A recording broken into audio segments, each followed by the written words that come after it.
I'm here on the outskirts of Soda Springs, Idaho to tell a little bit about the history of the founding of this place, which is not told by the sign behind me. And this is because Soda Springs was, in its modern form, created as a sort of LDS settlement. But originally, it was a stop along the Oregon Trail, and it was called Morristown. And Morristown emerged as a result of a conflict with the LDS Church. Essentially, this happened because a lot of immigrants, especially from places like Denmark, didn't speak English. And they arrived over here after a long and arduous journey to find the practice of polygamy, something which they strongly objected to. And whenever people would split off from the main LDS Church advocating that this practice stop, they would generally gravitate towards them. And naturally, Joseph Morris would not only be president of this church, he would be king. And when Brigham Young did not respond, Joseph Morris got more apocalyptic. And he started saying, he put a lot of concrete dates. God is coming next Tuesday was a common joke with these people. And when this message took on the apocalyptic tone, they moved up to Kingston Fort and what is now South Weber, Utah. There's nothing left of it. But they issued the territorial government, which was at the time heavily serving LDS interests, issued an arrest warrant for Joseph Morris. And they brought out a couple of militias and posses from Ogden, from Salt Lake City, and they were led by a man who was a veteran of the Nauvoo Legion, Patrick Burton, who decided to really act in a heavy-handed way. As the Morrisites were praying, they were offered a 30-minute window to surrender. He fired 2 warning cannons from the hills, and these killed a bunch of women. And more testimony to the fact that Soda Springs began as a Morrisite settlement is the grave of James Bowman. And it's said that James Bowman's wife was very likely the one who was shot by cannon fire while holding her baby. And the story told here on the gravestone is that she tried to place herself between the cannonball and Joseph Morris and was killed along with her child by General Burton, who was acting more in the interests of the LDS faith and of Brigham Young especially than he was in the interests of the US government, because he was trying to enforce an arrest of Joseph Morris. And it's said on the gravestone that his wife was hoping to be a martyr of the faith. And of all the Morrisites killed down in Utah, I haven't been able to find their graves. It's a well-hidden secret, and they probably hid them in the pauper section of the Salt Lake City Cemetery. And when he rode into the camp after they surrendered after a brief skirmish, he decided to walk up to Joseph Morris and order him to surrender. Joseph Morris asked if he could speak to his people. He turned around because Burton said, "You may," and he said, "Gentlemen, I've taught you 2 principles." And Burton shot him in the back. And then he leaned over to Morris's chief recruiter for the Morrisites, shot him. A woman lunged forward, he shot her. Then he shot another woman, seemingly for no reason, and he was indicted for murder. But the Morrisites were led to what is now Soda Springs by Colonel Patrick Edward Connor of the 3rd California Volunteers. Now, at the time, the Civil War was waging in the South, and a lot of these 3rd Volunteers believed that they would be fighting secessionists, but their role chiefly took on an Indian wars and protecting Gentiles in Utah Territory sort of status. And this was a fascinating moment in history because they didn't realize they would be protecting these guys. And Connor came up here after about 3 weeks prior massacring 300 Shoshone people at the Bear River in negative 20-degree temperatures, and he established Fort Connor in sort of the foreground here, and just behind that, down on the plain, you had Morristown, and there's nothing really left apart from a single barn of Morristown.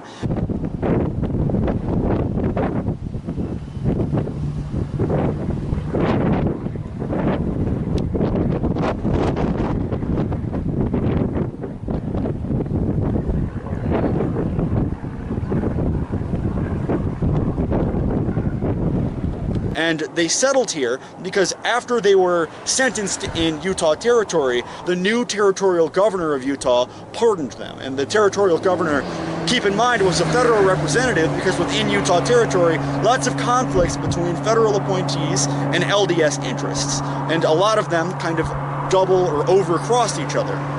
But this was the beginning of this town. And in the 1870s, Brigham Young moved up here, established a sort of summer home, and slowly but surely, what remained of the Morrisites began moving out, chiefly to Montana around Butte. But there was a sizable group in Oregon, and then some over in Nevada.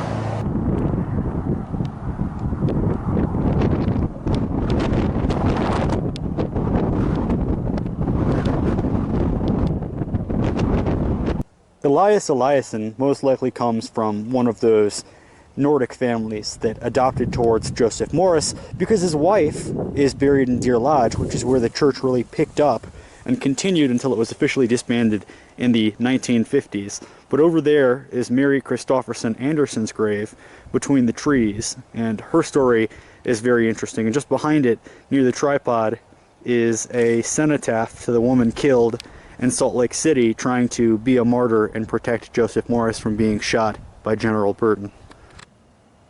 As well as in this cemetery, you have quite a few graves to the Mormon battalion, the only battalion in American history dedicated to a specific religion. And just behind it is the grave of the Wagon Box tragedy.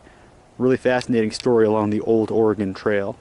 The most well-known Morrisite to be buried in the Soda Springs Cemetery is Mary Christopherson Anderson, who arrived from Denmark in 1857 at the promise of a new life in Utah Territory. She had been converted to the LDS faith, but when she arrived in Iowa, she found that the U.S. government had declared the LDS Church in Brigham Young in a state of open rebellion. So until 1858, she was stuck there in Iowa before she decided to just walk over to Utah.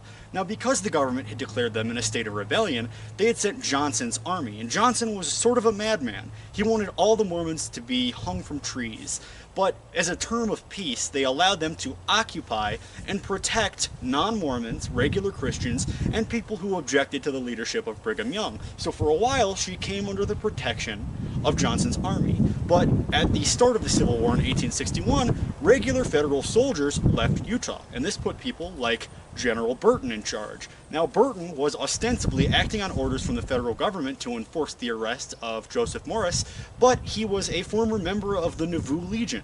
I've heard him called a Danite. You can go down that road all you want. But he was acting more in what he thought was the interests of Brigham Young than he was in the U.S. government. And so, when he ordered them to surrender and gave them a 30-minute notice, Mary Christopherson Anderson went to go pray in the courtyard, and 2 cannonballs came down. One of them killed a woman who was marked on a cenotaph down there, and the other one struck her in the jaw and took her jaw off. So in 1860, this is before the war began, her husband came over, I believe Niels Anderson, and he would join her in the church, and he saw the brutality committed and was just barely let off in the legal case that would follow, came up here to help settle Morristown, and they were the first white couple to be married in Idaho Territory. And he went on to found the Anti-Mormon Party. You can guess they really did not like how they were treated by the regular LDS Church, which they refer to as Brighamism on the quite long story on her gravestone. And it's a fascinating history of a now nearly forgotten religious branch that helped to settle Idaho Territory as we know it today, protected by a camp on the old Oregon Trail and Colonel Patrick Connor of California.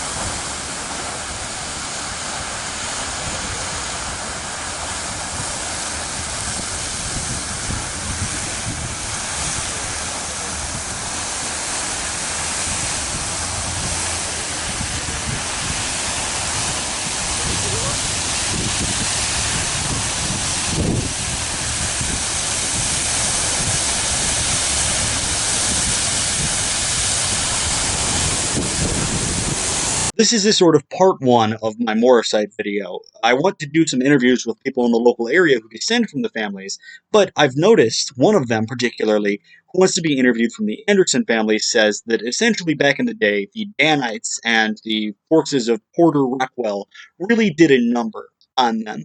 Almost no Mormon in the local area knows the history of the Morrisites, and in general, apparently the Anderson family, at least the one that descends from the Andersons, that settled in Soda Springs, are totally excluded from 95% of LDS activities that should normally be centered around the local community. They're excluded from bake sales, they're excluded from gatherings, they're excluded from Pioneer Day events. The family says, at least from what I understand, that they are no longer Mormon.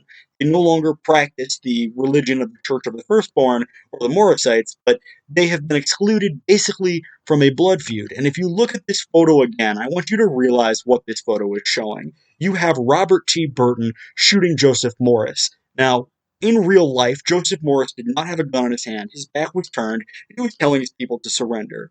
Also on the ground, those would not be clowns. That would be a woman holding her baby, both of which died, and another woman who fell on the ground because they had blown her chin off. And then on top of that, there'd be like two other women who got shot just for trying to move forward and protect Morris. So this is one of the most, it comes from the Mormonism Culture and History blogspot page, probably one of the most distasteful cartoons I've ever seen. And understand also, Robert T. Burton was supposedly acting in the interests of America, not of his religion. Robert T. Burton was in the army, but he was acting in a capacity that he would have served in the Nauvoo Legion. He was totally usurping the US government and trying to be a little theocrat out there. So yeah, if anybody has any more information or family ties to the Morrisites, I would love to interview you and try to get the story out because it's the story that does need to be told.